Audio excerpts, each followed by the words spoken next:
Alright, Dragon Ball Z fans, I wanted to come to you with a new video regarding some special aspect about Dragon Ball Z. I know that Dragon Ball Super is pretty hype right now with the Champa tournament going on, but I want to do something a little different for this video. You know, a topic that not a lot of fans or, YouTubers have done anything about is in regards to one of my favorite, if not my favorite Dragon Ball Z villain, Cell. And going to the fact that Goku and Vegeta have been, working together as a team during Dragon Ball Super. Well, maybe not in actual combat, but, just training together, learning from each other, especially with 3 years of training in the time chamber, or 3 days. I want to talk about which attack was more effective or more impressive against Perfect Cell overall between Goku's Warp Kamehameha Wave and Vegeta's Final Flash. Which attack got the better of Perfect Cell?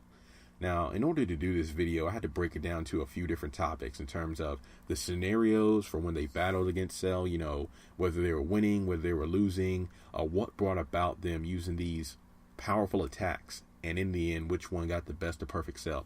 Now, it goes without saying that Gohan's father-son Kamehameha Wave was the attack to kill Cell, so pretty much Gohan was the victor. But I will say that in regards to the Warp Kamehameha and Final Flash, both of these attacks could have killed Cell. And I want to get more into that as the video goes on. But for starters, let's just break it down to number one. The reason why they use these attacks or while they're fighting Cell. Perfect Cell was literally beating the snot out of both Super Vegeta and Full Power Super Saiyan Goku. I mean, after reaching his perfect form, Super Vegeta was being outclassed in every way. Speed, power, technique. It was pretty much the reverse of their earlier battle where Super Vegeta was mopping the floor with semi-perfect Cell. So it was clear that Vegeta was no match for Cell whatsoever until he powered up that Final Flash. Now moving on to the Cell games, it was almost the same scenario where Cell was beating Goku, but it was clear that Full Power Super Saiyan Goku was superior to Super Vegeta as a descended Saiyan in terms of speed, technique, and power, where he was literally going toe-to-toe with Perfect Cell.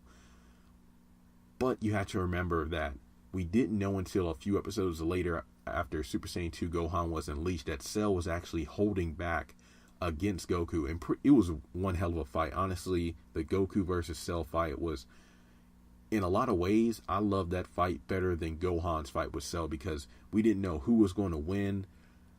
It was literally punch for punch, blow for blow. I enjoyed that battle. But when it came down to it, Full Power Super Saiyan Goku was losing after using the Warp Kamehameha, but even before that, Cell had Goku on the run, where Goku had no choice but to power up a Kamehameha Wave that threatened to blow up the Earth. Now, we move on to number two. Now, the reason, going back to number one, the reason that Goku and Vegeta had to use these powerful techniques was because they were losing to Cell, so they had to put everything into one attack. Goku and Vegeta put most of their ki into this attack, where Vegeta had no choice but to focus most of his energy, not all of it, most of it, into this humongous Final Flash in order to annihilate Cell completely, because he realized that, using little attacks here and there, kicks, punches, and maybe like a Big Bang attack wouldn't be enough to completely obliterate Cell once and for all. And then Goku, he had no choice but to do the same, where he had to focus most of his ki into one solid shot in order to take out Cell once and for all. And that leads to point number three.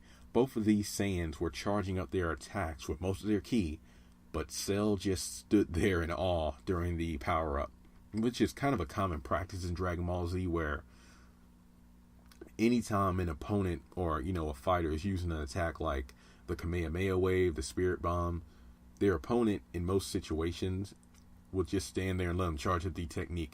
Well, except for the Spirit Bomb, we know that Kid Buu and Frieza weren't just standing there. It's pretty weird that, Cell just stood there, but there are a couple of different reasons why he stood there to begin with, and that goes into another point that I'll go with later in the video. But for now, number four, you have to look at the fact that the Warp Kamehameha and Final Flash had the potential to blow up the planet. While Trunks was screaming out that, Father, don't do it, you're going to blow up the planet, everybody was shocked that Goku, of all people, threatened to blow up the Earth.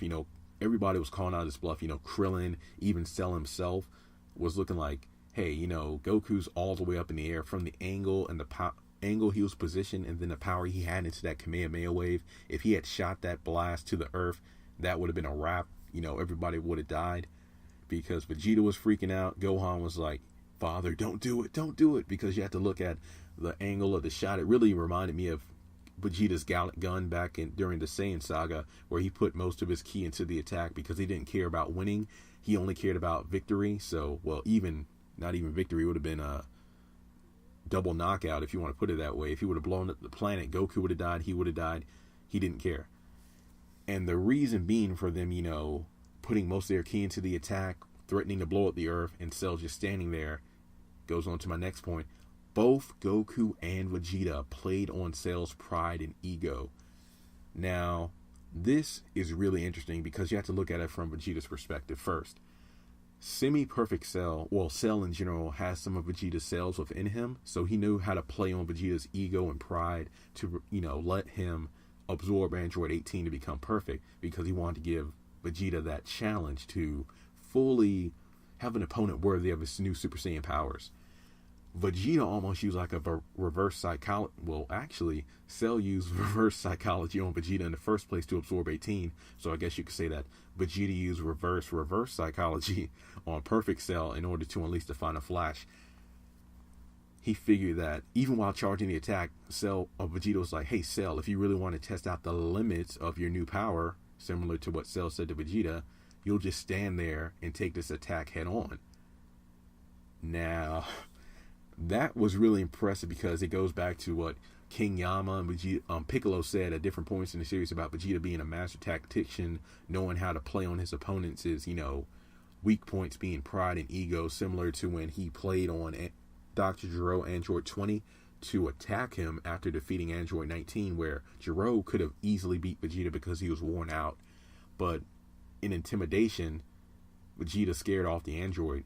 Now, almost the same thing happened here, where Vegeta played on Cell's ego to test out that perfect form by taking on his ultimate attack. So Vegeta really showed a lot of ingenuity here. Going back to Goku's Warp Kamehameha wave, flying all the way up in the air to planet bursting height, to put it that way. It goes back to earlier in the fight where Perfect Cell powered up a Super Kamehameha wave that Goku warned him, "Hey, don't put that much energy into the wave, you'll blow up the planet." That's when Goku flew up in the air, used instant transmission to divert the blast, and caught Cell off guard. Now, a reverse of this is Goku up in the air, charging up the Warp Kamehameha wave. Now, Cell is the one who's freaking out like, there's no way that Goku, of all people, would blow up the planet, given the fact that earlier in the fight that I was about to blow up the planet, and that leads up to the next point with both Vegeta and Goku catching Perfect Cell off guard due to the fact that they played on Cell's personality ego. Because the fact that Vegeta taunted Cell into taking the blast on, head on, Cell was caught off guard and was nearly killed. Because it's needless to say that if Cell did not step out of the way at the final flash, it would have completely obliterated him. Almost like a father-son Kamehameha wave. I really think that the final flash would have annihilated every part of Cell's body. Now, when it comes to the Warp Kamehameha wave, it blew up his upper torso. I'm going to get into that point a little later in the video, but just keep that in mind that Cell's head was completely destroyed by the Warp Kamehameha, while it was, part of his upper torso, or left side or right side, I don't know what side it was, but we know that his arm and half of his chest was clearly annihilated by the final flash. Now, while both attacks did a heck of a damage on Cell, it was really cool to see the fact that if these characters couldn't regenerate, that would have been a wrap. Now, when it comes to Perfect Cell regenerating after both of these attacks, Goku and Vegeta were just shocked that, hey, we put most of our ki into those attacks to finish off Cell for good, but he just quickly regenerated thanks to Piccolo cells, and they were just shocked that Cell pretty much came back from death, so to speak, which he does later after blowing up, and they were literally on the offensive, where Vegeta and Goku both fired off rapid ki blast in order to, keep Cell at bay, but given the fact that most of their ki was put into the Warp Kamehameha and Final Flash and it didn't get the job done, using continuous energy waves would do nothing at all. Well, Super Vegeta, his attacks did nothing. Cell just walked through him.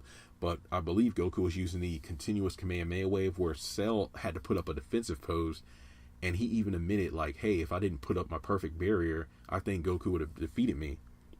Which leads to the next point, that either the Saiyans gave up or they were ultimately defeated, where Vegeta, fought to the bitter end, but with a quick combination, I believe the perfect combination, no pun intended there, that's what it's called in the video games, Vegeta was incapacitated, which led to Trunks going to his Ultra Super Saiyan form to take on Cell, while Gohan was left to take up the fight, where Goku's like, hey, I gave him my best shot, you're more powerful, then he stepped down. So in the end, even though they put most of their key into the attacks to finish off Cell, neither one was able to get the job done, and their sons had to pick up the fight, which is kind of interesting when you think about it, where Trunks and Gohan had to step in where their fathers couldn't.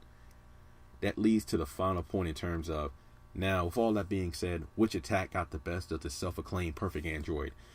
You have to look at it from perspective, where both attacks literally had the potential to completely destroy Cell. When it came down to it, if Cell didn't move out the way, the Final Flash, I think, would have completely annihilated him, completely blown up the cells, because like the the father-son Kamehameha wave, the beam diverted all the way into outer space. I think it goes without saying that if Perfect Cell had just stood there, he would have been wiped out completely. The Warp Kamehameha wave, I say that also had the potential to wipe out Perfect Cell's entire body, but you have to look at the angle from which Goku shot the blast, where the upper torso was the only portion to get destroyed, whereas Vegeta was in, let's put it this way, if Goku didn't use instant transmission, if he literally stayed in the same spot in the air, similar to Vegeta's Final Flash, if he shot the beam and diverted it into space, just like Vegeta did with his Final Flash, Cell would have been completely destroyed. But you have to look at it this way. Cell moved out of the way, so he did survive the Final Flash. If he would have stayed there, easy to say that he would have been completely annihilated. Now, when looking at the manga instead of simply the anime, if you look at that dialogue saying that, hey, Cell is like Piccolo in terms of, if his head is destroyed, he cannot regenerate. As long as his head remains intact, he can regenerate from anything. This was kind of changed in terms of the anime and a little bit in the manga, if you want to put it that way, that every cell have a life of his own, so he can regenerate from nothing. Essentially nothingness. As long as one cell is intact, Cell can come back. I would say if the translation of the dialogue remained completely intact, if that weren't to remain so, that, hey, Goku blew up Cell's head, he technically won, I would say that, Goku got the best of Cell, if we went by those terms, that Goku, quote-unquote, did better than the Final Flash, because he would have technically killed Cell if they remain with the original dialogue saying that, hey, if Cell's head is destroyed, he can't regenerate. Now, if that were true, then Goku truly did win, whereas Vegeta lost because Cell chickened out at the last second, whereas, Goku literally had Cell on the ropes, because that was just really impressive. I feel that both of them kind of went out of character, so to speak, where Goku had the planet, well, technically Vegeta did the same, but he's done it before, where he would blow up the planet just for the sake of winning. Vegeta pretty much, said, hey, I'm going to play Cell the way Cell played me. Goku kind of did the same thing, where even Cell admitted, like, hey, the only reason I made that incredible Kamehameha wave because I knew you would do something heroic to save the Earth. So, with that being said, I love both of these techniques. The Final Flash and Warp Kamehameha wave against Cell are probably two of my favorite moments in the anime. So I really want to get your thoughts in the comment section below. Do you think that Vegeta's Final Flash or Goku's Warp Kamehameha wave, which one got the best of Perfect Cell and why? So please subscribe to my channel, like, share with your friends, because I really want to get your thoughts on this, and I want to keep you informed for the next time I do a video. So with that being said, I will see you all in the next episode, and you all have a wonderful weekend.